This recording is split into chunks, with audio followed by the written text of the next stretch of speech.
I welcome to all on the course of Element of Mechanical Engineering. Today you are going to prove the Bernoulli's equation. Let's start.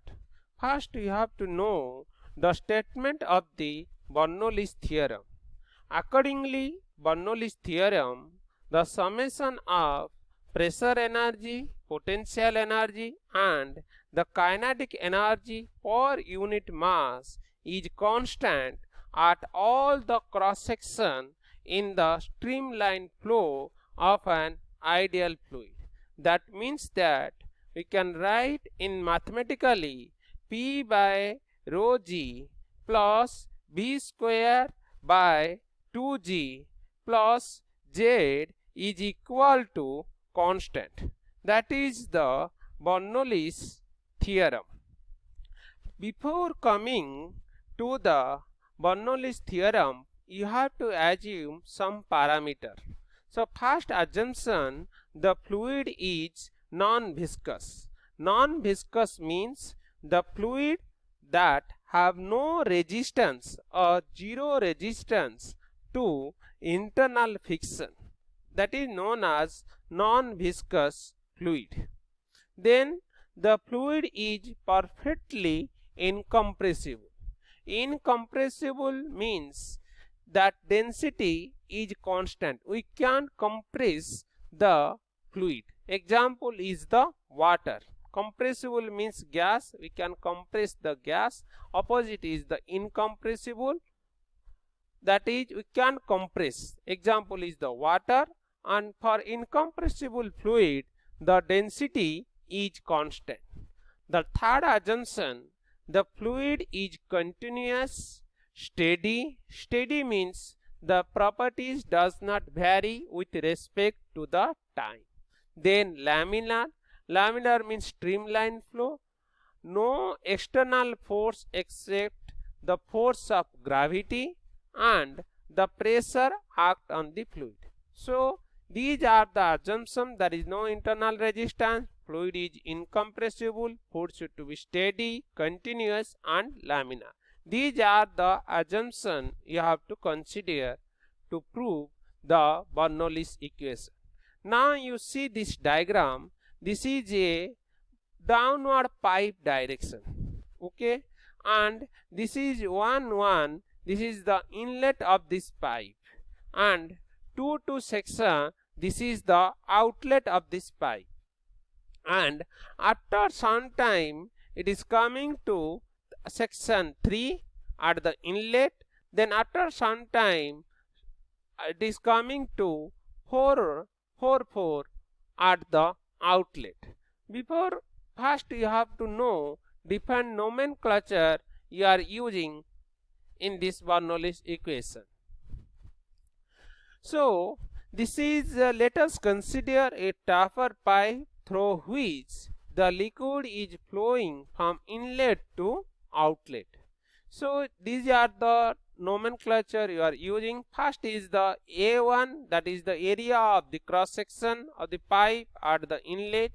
Then A2 is the area of the cross section of the pipe at the outlet, and V1 is the velocity of the water at the inlet, and V2 is the velocity of the water at the outlet, and Z1 is the datum head, this is the Z1, this is the datum head at the inlet, and Z2 is the datum head at the outlet, this is the Z2 datum head from the outlet, and P1 is the pressure intensity at the inlet, and P2 is the pressure intensity at the outlet. Then W is the specific weight of the liquid. The specific weight of the liquid, that is equal to weight of that liquid by volume of that liquid. Then we can write mathematically W is equal to rho into G. It will be helpful to you later. Then V1 and the V2 is the corresponding value of volume of the liquid flowing through the section 1 and the section 2 respectively. After certain time period, the liquid moves from the inlet 1 to 1 to the 1 dash to 1 dash, and from outlet 2 to 2 to the 4 to 4 through the short length delta L1 and delta L2 respectively. Here you observe this is the delta L1 and this is the delta L2 respectively. Then as the fluid is ready, we can write the weight of the fluid W is equal to the specific weight into volume. Volume means area into that length. Then we can write at the inlet is equal to outlet, that weight of the liquid.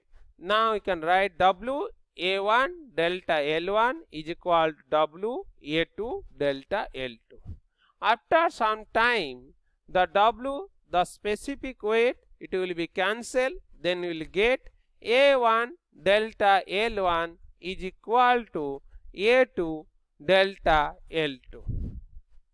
So here the water is flowing downward. Then in this case, the pressure energy will be lost, and the pressure energy, the loss of pressure energy is converting into the kinetic energy and the potential energy. So in this case, the pressure energy will be lost and the potential energy and the kinetic energy, it will be gained. Then you are calculating the pressure energy at the inlet. That will come P1 A1 delta L1. Then you are calculating the work done by the pressure at the section 2-2, that is moving the liquid of weight W to 4-4. That is the pressure energy that outlet is equal to P2 A2 into delta L2. Now you are calculating the loss of pressure energy W for weight of the liquid. That is the pressure energy at the inlet minus the pressure energy at the outlet. Now you can write mathematically PE1 minus PE2 is equal to P1 A1 delta L1 minus P2 A2 into delta L2. So here previously we are proved A1 delta L1 is equal to A2 delta L2. So take it common, A1 delta L1, you will take it common, then you will get A1 delta L1 into P1 minus P2, keep in a bracket.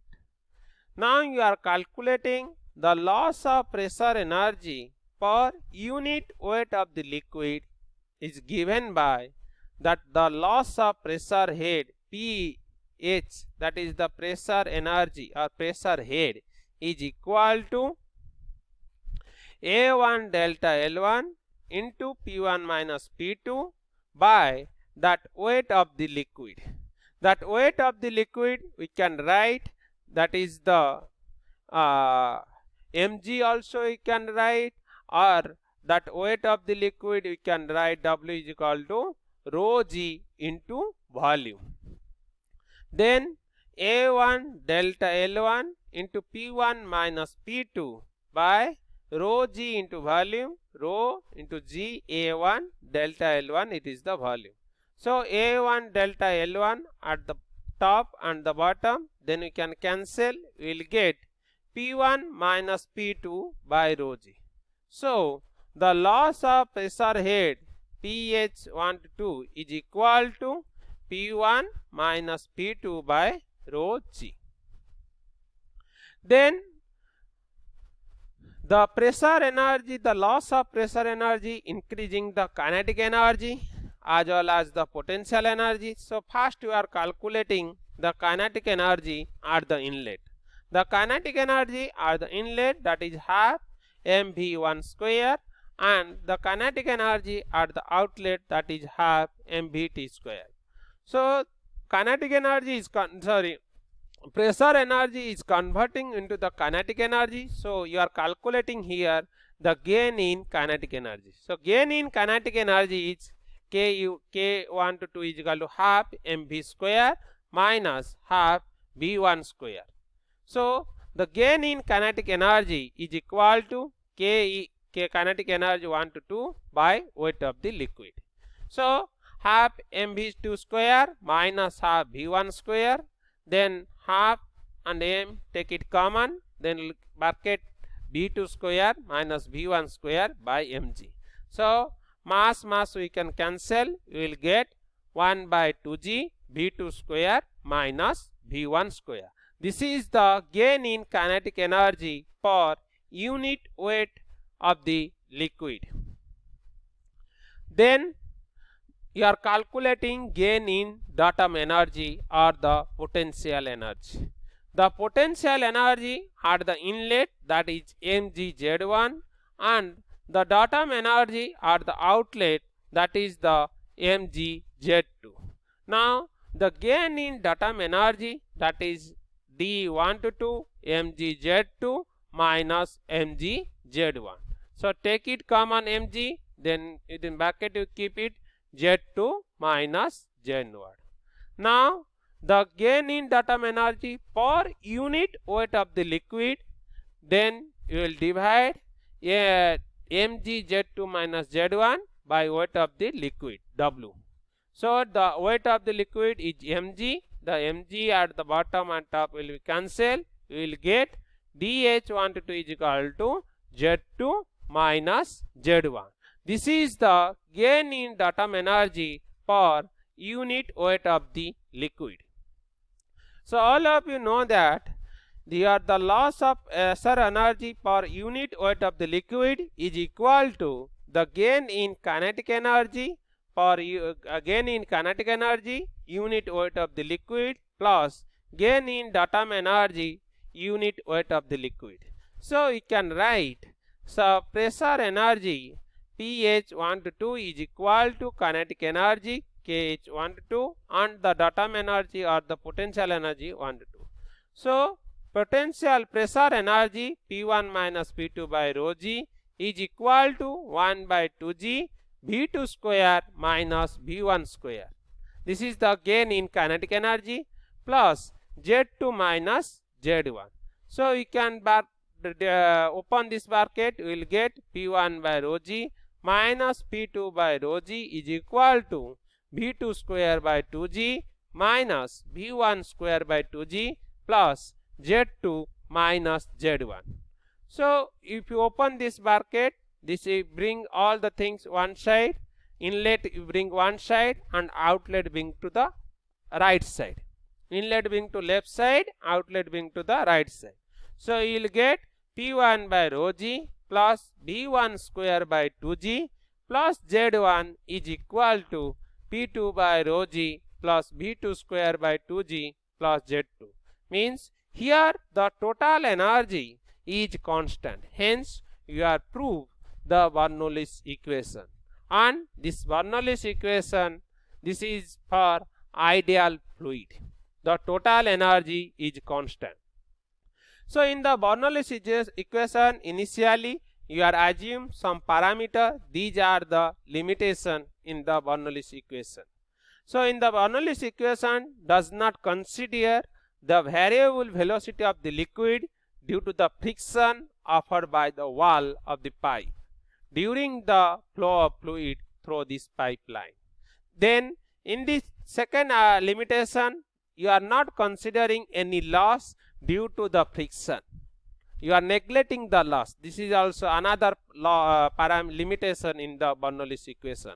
The third is the equation does not considering any loss of energy due to the turbulent flow. That is also one of the drawback of the Bernoulli's equation. And third one is the does not consider any loss due to the change of direction. This is also another limitation of the Bernoulli's equation. Hence you are know from this video you know the statement and prove the Bernoulli's equation and also know the limitation of this Bernoulli's equation. Thank you.